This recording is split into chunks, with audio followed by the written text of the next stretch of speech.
Want to win a Dynasty t-shirt? All you have to do is go to iTunes, rate us out of 5 stars, and leave a review. It helps our podcast get found and allows us to keep doing what we love.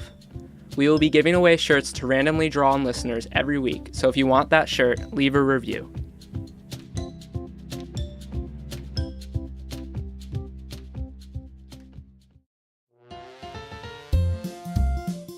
In the 1920s, the first decade of the National Football League, players were paid on a per-game basis.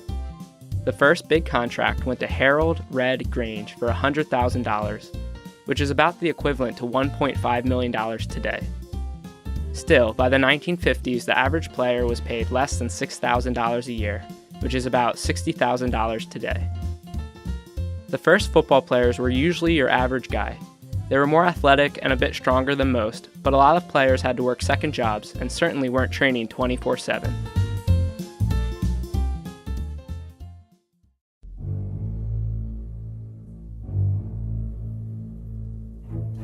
Today, football players are groomed from a young age, and each step along the way increases the amount of coaches, trainers, doctors, and even personal chefs. If you can make it to the NFL, you are well compensated, as the average salary is $2.1 million a year. But before you start training your toddler to throw football, consider that the average career length of an NFL player is 3.3 years. $7 million is a lot of money. But consider that most NFL players sacrificed and risked a lot to get to where they are. Most started football at a young age, spending thousands of hours training, watching film, and recovering from injuries. If you're lucky enough to go to college, the time commitment ramps up even more, and you don't even get paid for it.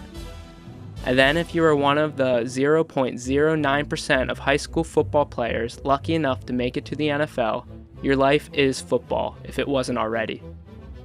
Most players have to fight for their job each new season or risk being cut. There's also always the possibility of being traded and having to uproot your entire life to move across the country. And if you get injured, all that endless work can turn into a shortened career and a lifetime of chronic injuries.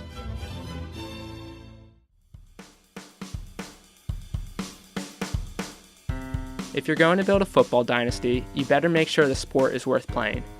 Today we talk with Division II football player Patrick Kronk about his journey and why he ultimately walked away from football.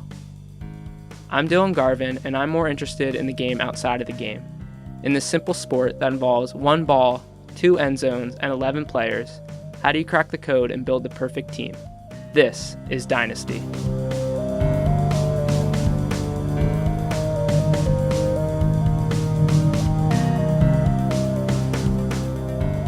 Welcome back to episode 2. Today we're taking a big step out of football and looking at the sport itself. We're joined by Patrick Kronk, former Division II football player, and our cousin. Hey Patrick, why don't you introduce yourself? Hey guys, thanks for having me. I'm Patrick Kronk. I live in Tampa, and I've been cousins with these two guys my whole life. So Pat, why don't you just give the listeners, since it's a podcast and they can't see you, how at your peak of football, how tall were you? I guess you're the same height, but how much did you weigh when you were playing football? I was 6'6" and 315 in a tackle. Wow. Offensive tackle for football. And you played all throughout high school, right? Middle school, high school, and then college. Okay, awesome. So we are going to get to the interview in a little bit with you, but first we're going to bring back something we did last season, which is fake or not player. So I'm going to explain the rules real quick, and then we'll get started. All right. So just like last year, I'm going to name 10 players, and they're either a fake NFL player or not. So it's the NFL this year, not NBA. And you get a point if you can tell me if they're real or not. And then if you get that right or wrong, regardless, you can tell me what their position is and what team they play for. And you get a point for all that. And we're going to add it all up at the end of the season who won. I won last season for the NBA. Barely. I beat everyone by like 20, so. So we're going to do this. Ryan, you and I will do it at some point. If we have multiple guests on, we'll make them compete against each other. But Patrick, you ready? Yes, sir. All right. Number 1, haha Clinton Dix.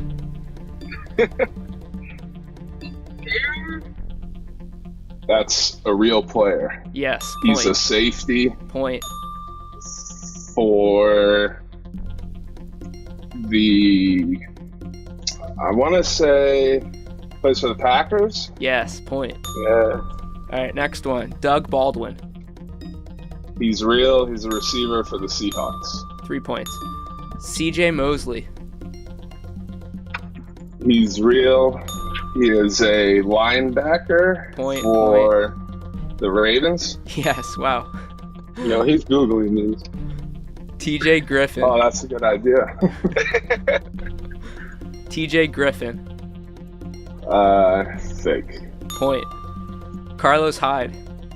Real running back. Miami.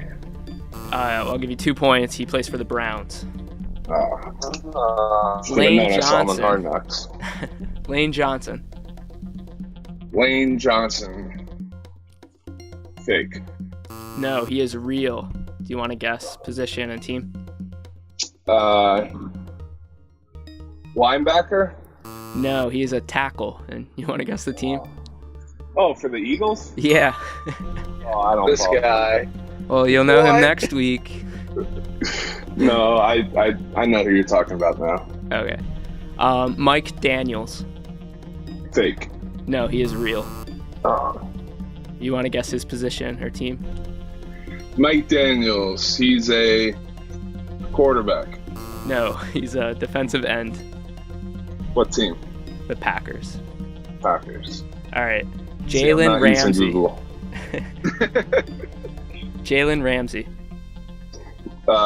That is true. He's a cornerback for the Jacksonville Jaguars. 3 points. Or does he play safety? I don't know. You got it. Stick with cornerback. Okay, cornerback. Cameron Jordan. Cameron Jordan. That's true. Uh-huh. He's a defensive end Yes. for the Rams. Saints. Okay. And last one, Landry Collins. Landry Collins. Fake. Yes, point. Looks like you got 19 points. Nice. Pretty Beat solid. that, Ryan. All right, so let's get on with the interview. So, Patrick, where did you play football in college? I played in Springfield, Massachusetts at American International College. You said you played since middle school, right? Yeah, but back in second grade, I started off with flag football because I was always too big for tackle. You'd be killing kids out there. Yeah, I weighed too much, so I could never play in my age group. And by the time I got old enough, we were lucky to be one of 3 counties in Florida that had middle school football. So where did you play in high school? I went to Land O'Lakes High School here in Florida. We were the Gators. We were the last of, I want to say, 10 JV teams that all went undefeated. Wow. And I played there my 9th grade year and then went on the varsity, and we made the playoffs all 3 years. Wow. So were you always a tackle, or did you kind of start off with different positions?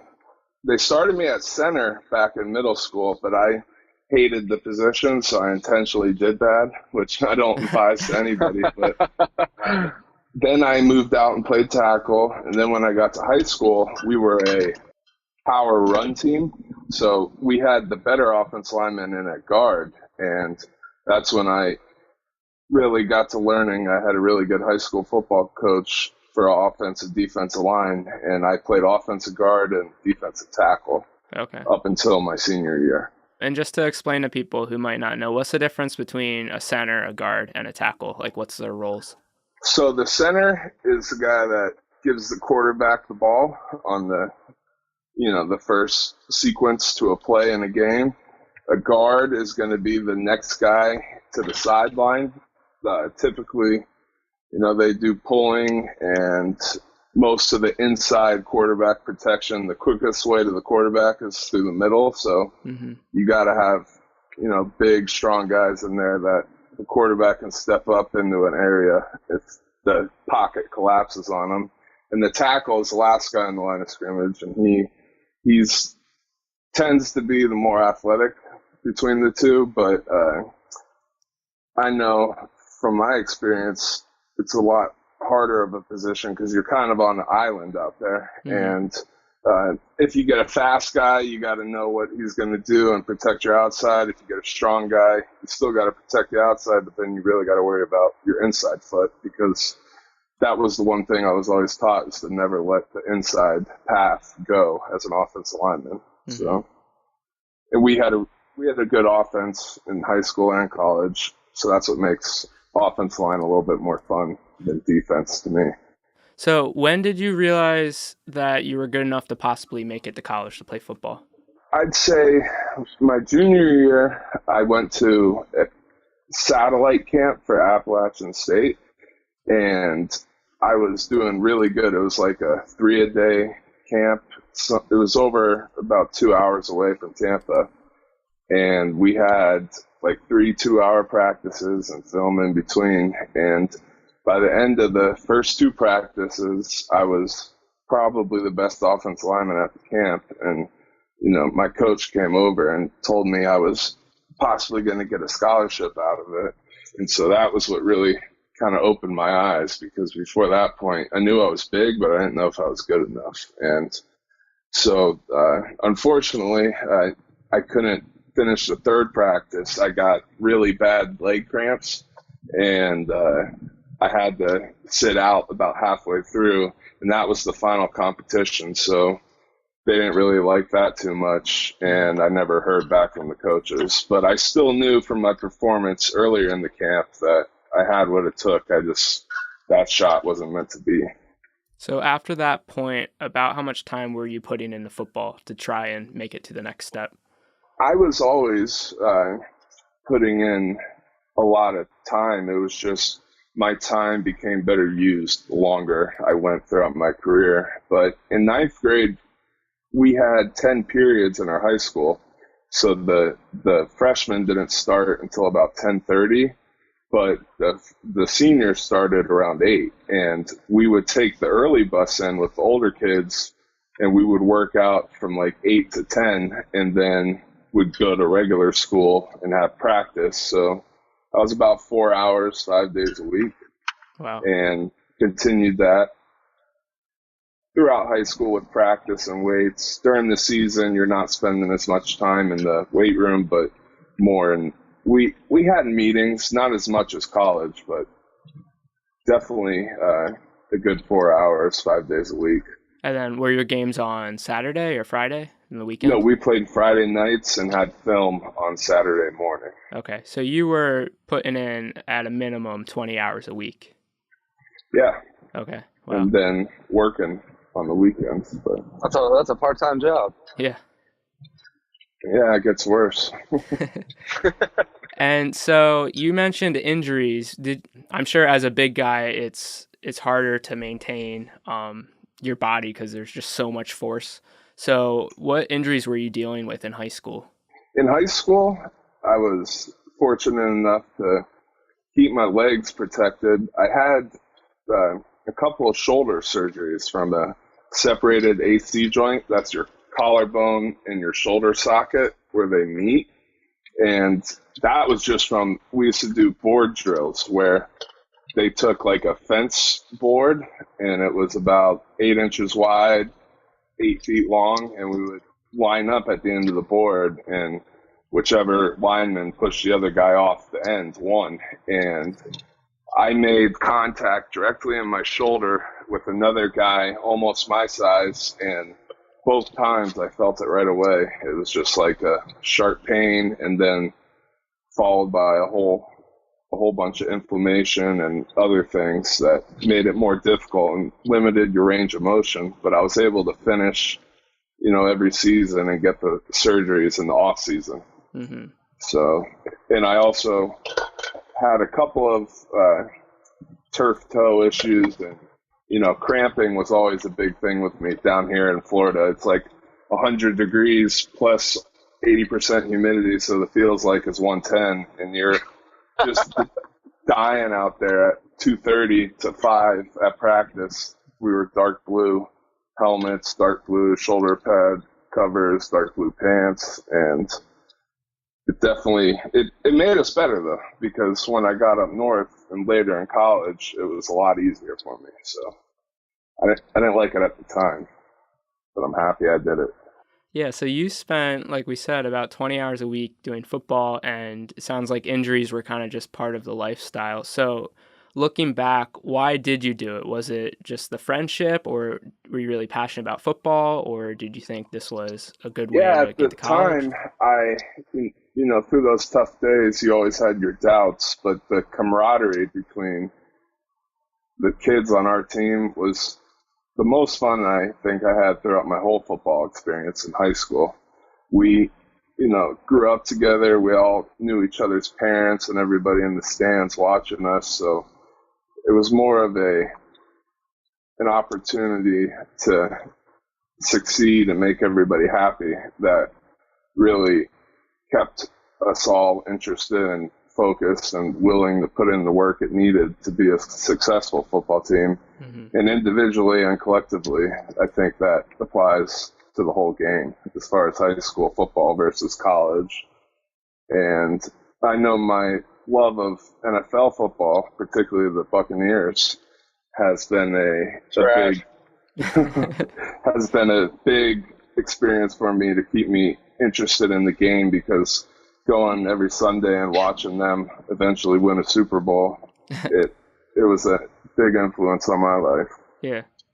Take me through the pre-college draft process. Did you have a few colleges looking at you? Were you weighing your options? Yeah, so it was late. I didn't have any offers until my senior year ended. And then I got selected all state and got to play in the North-South game for the state of Florida. Mm-hmm. And after that game, I had several high school coaches, talk to me and said that they would talk to a few people they knew to help me, try and get a scholarship offer. And that was another situation where I went in there and did really good against better competition. So that was, a big help. And I'd say February of my senior year, I got my first offer, and then a couple more started rolling in. I had 3 college visits, and I went to AIC, Wabash University in Indiana, and then USF here in Tampa. Mm-hmm. And I chose to play up north in Springfield at American International College. But all throughout our senior year, our high school football coach had us making our own highlight tapes in the media center and then putting them on YouTube and getting them on disc and having them available to give the coaches, because there was always coaches coming to the school, and we would get out of class and talk to them. But it really intensified after New Year's, my senior year. And did it kind of feel like a game trying to, appeal to these coaches and like make connections because it's all about who you know? Yeah, it did. I was unfortunate in having my football coach of 30 plus years at the high school had to leave my senior year. So we had a brand new coach, and it didn't necessarily help that we switched coaches, because those relationships are usually built between the head coach and the college. And then, he gives them a recommendation on whether or not you're going to fit into their system. Mm-hmm. And then if they agree, then, they get in touch with the player. But it was, I had the support with the other coaches there to kind of help me through the process. But it was definitely a very nerve-wracking and confusing time, because you're trying to, figure out your whole future in about a 4-month time span, and it's just too hard to know exactly what you want at that age. So Patrick, what was Division II like versus high school? So Division II was a eye-opening experience. We were all, I'd say, about 80 players, which was a lot bigger team than we had in high school. We're all, pretty much grown men from that jump between a high school football team and you being a senior at 17 years old to then getting on an older age team as a freshman playing with, 31-year-old players in some cases that had a wife and kids. So Wow. it was definitely uh, a different experience. We started off with an intense training camp, and I loved that part of it. The competition was better, so I seemed to be playing better, and I was succeeding, which is, the favorite part about the game is when you're able to outperform 10 other guys that are all, trying to do the same thing as you. And as a freshman, I was starting going into our last practice of the preseason the week before school started when I blew out my left knee and had to basically redshirt for my freshman year. There's a little more to that story, but we'll get back to it. Yeah. Real quick, I got to ask, why was there a 31-year-old? He was from Jamaica, and he started at 26 as a freshman because he didn't play any college football anywhere. Mm-hmm. And as far as the NCAA eligibility rules go, you can start your freshman year as old as 26 years old. Wow. So under that clause, they got him in, and he had a medical red shirt and then 4 years of college. So 26, 31 was his senior year. Wow. When I got there, yeah. Yeah, that's crazy because, like you said, like you're 18 years old coming to this, like your body's still not fully developed, and you're playing against this guy who is a grown man. He's as big as he's gonna get.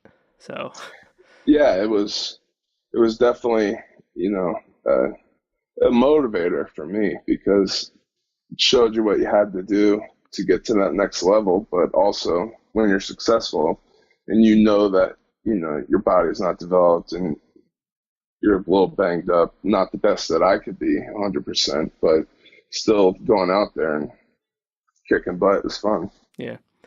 And so did you feel the same sense of camaraderie as you did in high school, or did it feel a lot more competitive? No, there was not nearly as much camaraderie as high school. I wouldn't say competitive was the problem. It was just that everybody was basically, strangers up there, and we didn't grow up together like we did in high school. And that was one thing I underestimated when going to college because, I figured it would be the same experience that I had throughout my 4 years of high school. But in reality, the entire college was about 85% athletes on scholarship, and most of them were from either Boston or New York City. So a lot of kids took the train or bus home on the weekends, and we played sometimes for less than 100 people in the stands in college, whereas high school, we probably had between 2,000 and 5,000 people at every game. Wow. That's a huge difference.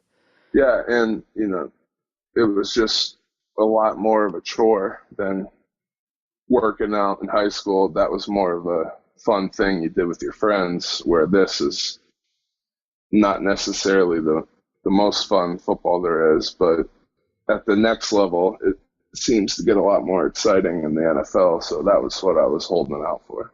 Yeah, and that was what I was going to ask you. What were your realistic expectations for yourself? Like, did you think you could make it if you put in the hard work? Yeah, I thought that, I had a college football head coach that had coached in the NFL, and he had given me hints that if I kept on working hard, I could have a future in it. But unfortunately, I never got that far. That was all I really was set on doing coming out of high school, was trying to make it, doing whatever it took, even if it was only for a couple years. But through the injuries and the little less fun football experience, that motivation and desire faded. So did my football career. Yeah. So when did you ultimately decide to walk away from football? So I came back my freshman year and actually got to travel with the team for my last game of the year. And they were they had me starting all week in practice and were going to ruin my red shirt for the freshman year. But when we got to the game, the guy that was hurt said he felt like he could go. So they put me on standby with about 20 minutes before the game started and said that they were only going to use me if they had to. And we wound up taking an early lead and dominating that football game. So I never got to play. And then we got in the spring ball, and I was back with the starters again, and I broke my tibia and fibia in my ankle. And I had surgery immediately after it happened. I was in the hospital for about 4 days. And as soon as I got out of the hospital, I had said that this wasn't what I wanted to do. And I kind of packed up my things with the intention of not coming back. I had thought about, what I was up there for during the long winter, and always, was hopeful in the game of football, motivating me and getting a better experience out of it the next year, that I was fully committed to coming back until I broke my ankle. And once that happened, it was too much work to be putting in throughout the whole year to get hurt at the first practice of my freshman year, at the start of the year, and then at the end of the year. It was just too much mentally for me to overcome. So throughout the summer, I thought about it, and about July, I called the coaches and let them know I wasn't coming back. And then about 2 years later, I had another opportunity to play with an ex-teammate of mine in Missouri, but I decided against that too because I wasn't going to be on scholarship. So to me, the student loans and the debt wasn't worth the time I was going to have to put in for it. So if they had given you a scholarship, do you think you would have gone to Missouri? I think, yeah, a full ride, I definitely would have gone. But that's not the case for every Division II school. I was lucky enough to get one coming out, and had the opportunity to earn one. They were going to give me about 75%. But like I said, football in college is a good 6-hour-a-day job with coaches and your team, and then you got to go home and do all your homework and study for your classes and study the playbook, keeping up with everything, going to the trainer's room if you're hurt, and you couldn't work. I didn't have very much money, and my parents didn't have very much at that time, so it was really, it's not as glamorous as people think it is coming out of high school. Were you not allowed to work, or you just didn't have the time for it? We didn't have the time. Yeah. Hardly anybody had a job on campus, and if they did, they worked for the school as a work-study job. But as far as, getting a restaurant job or something off campus, it was too demanding, and the schedule is always changing with the football team. So you never knew what you were going to be doing until possibly, 8 hours before. And that was, in some cases an hour before you had to be there. So you couldn't be at work. You had to have your priority be football and then school. So. Wow. So what was post-football like? How did you get to where you are right now? Well, it was definitely a hard experience coming home with a broken leg. I couldn't walk for about 3 months, and it took about a year until I was pain-free. And even after that, I still had some, minor setbacks with knee injuries. I had 2 meniscus tears just working out on my own, trying to stay healthy, and had a couple more surgeries. I've had about 15 total surgeries since I started playing football. That was hard, but the mindset that you get from playing football and the lessons you learn about life and the game kind of help develop your personality. And so it wasn't easy, but again, I translated being successful to motivating myself and was able to get back in school down here with an educational scholarship that I received in high school. And just recently graduated from USF here in Tampa. Wow, congratulations. So it was a long journey, but definitely one that gives me confidence looking ahead to the future. All right, we are going to take a quick break, and then when we get back, we're going to talk, is the NFL dying? Great development. We can have further development, the opportunities for young men. Well, today is the word. A few years ago, I think so. Yes, indeed. If the young man makes up his mind to work, there's no limit to what he can do. Basement Dwellers is a new podcast about alcohol, cars, being young, and not knowing what to do with your life. Hosts Tyler Luther and Zach Woods talk with friends, businessmen, and people with interesting jobs. The first season premieres in October.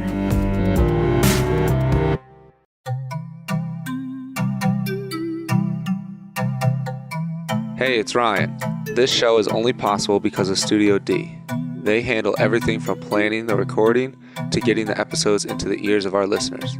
So if you want to make your own podcast, whether for fun or for your business, go to studiod.co, not .com, but studiod.co.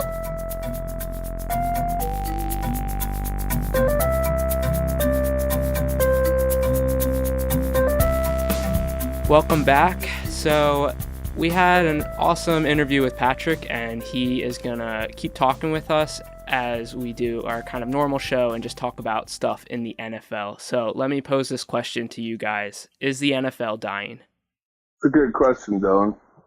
Seems like Trump wants it to die. Yeah, small potatoes. He wants the XFL to come back, or whatever he owned. Yeah. Who knows? I don't think it's dying. I think it's just not booming as much as basketball right now.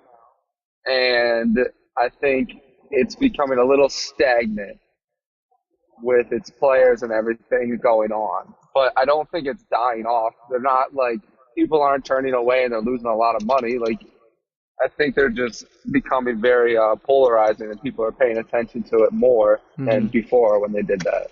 Yeah, it's interesting. Like, they said the ratings were down for the kickoff, but then they compared that to any other show or any other sport, and they still said that's like still a ton of money. It's just not what they're used to. So they're used to like everyone watching football. Now, if only 50% of people are watching football, that's still awesome, but it's just not what they're used to. It's too much of a social and cultural thing here in America to die, in my opinion. All those players and all the owners are too powerful now. Lawyers would never let the league die, in my opinion. But it's definitely, it's going to have a test here with the CTE and brain injuries that are dominating, the headlines and medical studies. If they can't pay the former players what they're due, then I could see tougher times being ahead, but I don't think it'll die in the long run.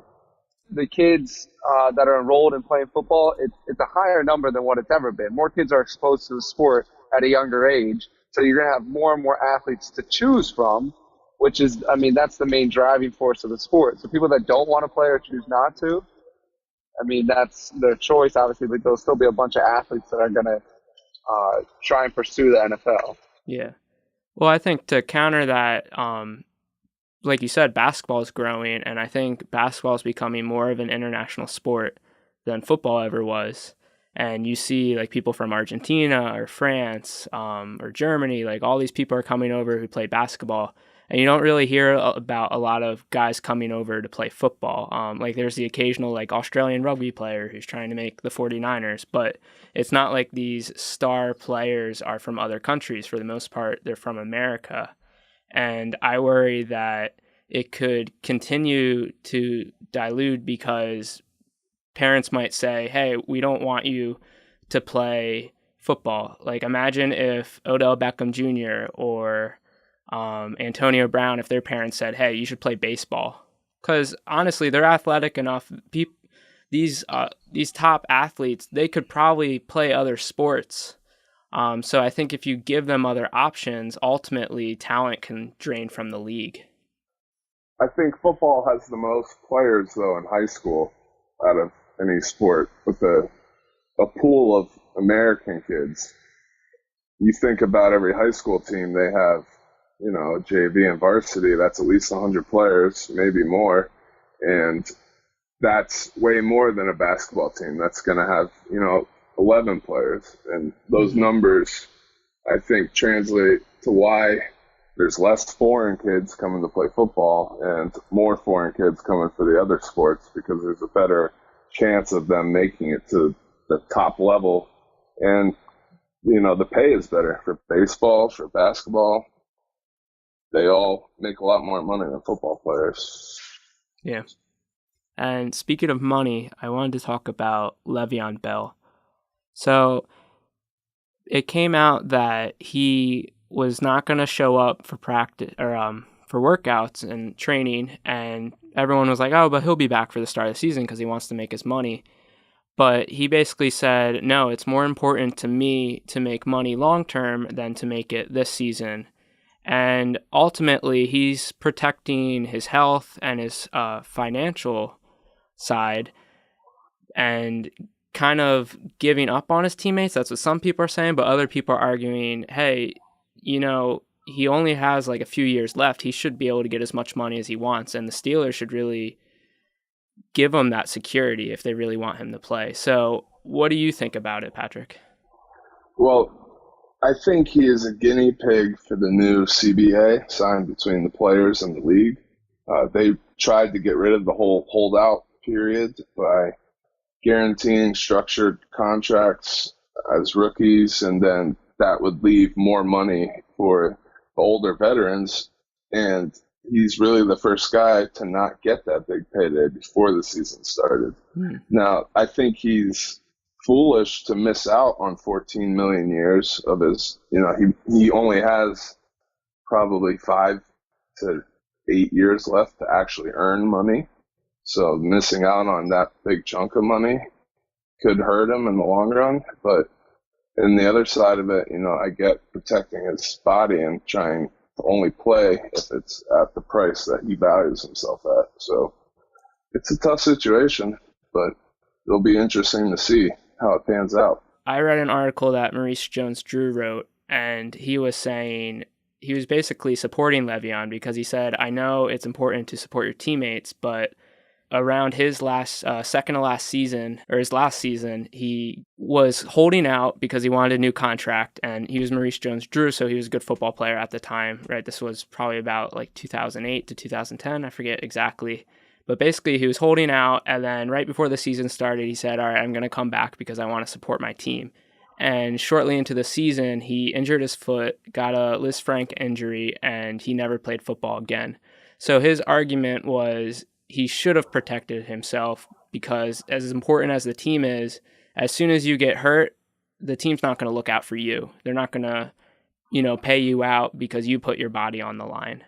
So I do definitely see it both ways. I think the players, everyone complains that, professional athletes make too much money, but if you really look at all the time they put into it, especially before they even got paid, I think they deserve that money. And, they're only playing for so many years and they're constantly worried about their body, and one injury could just wipe out everything. So I think they owe it to themselves to make as much money as they can.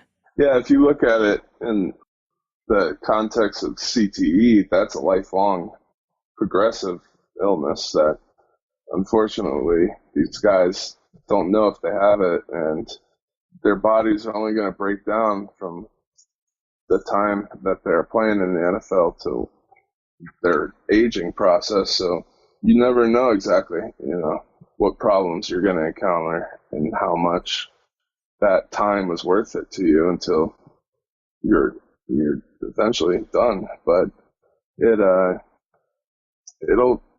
it's something that's a tough debate, and obviously you see the attention that he's drawing, so it'll be an interesting story to see how it pans out.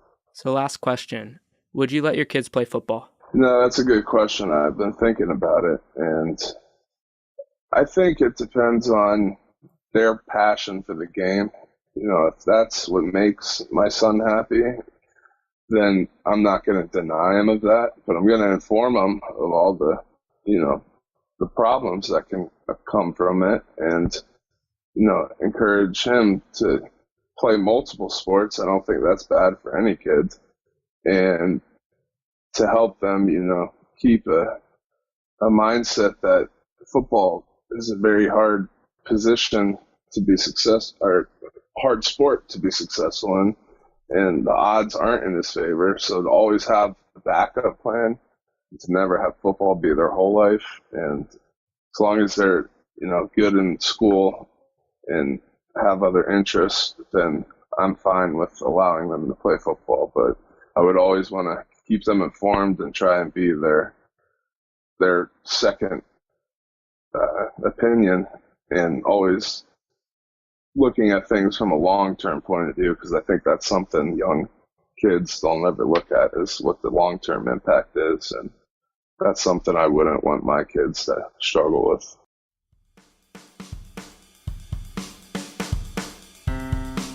Thank you for tuning in for our season premiere. If you like what you heard, you can expect more every Thursday.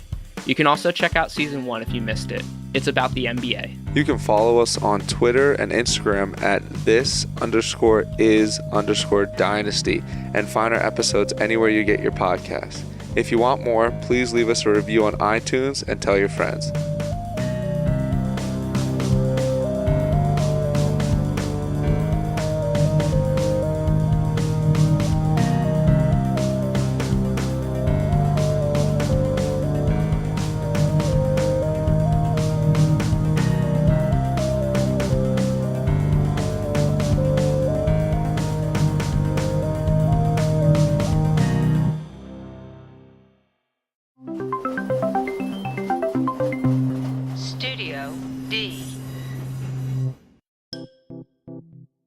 We were completely serious about those free t-shirts, so if you want it, all you have to do is go into iTunes, give us a rating out of 5 stars, and leave a review, and we'll randomly pick people every week to win something. Thank you.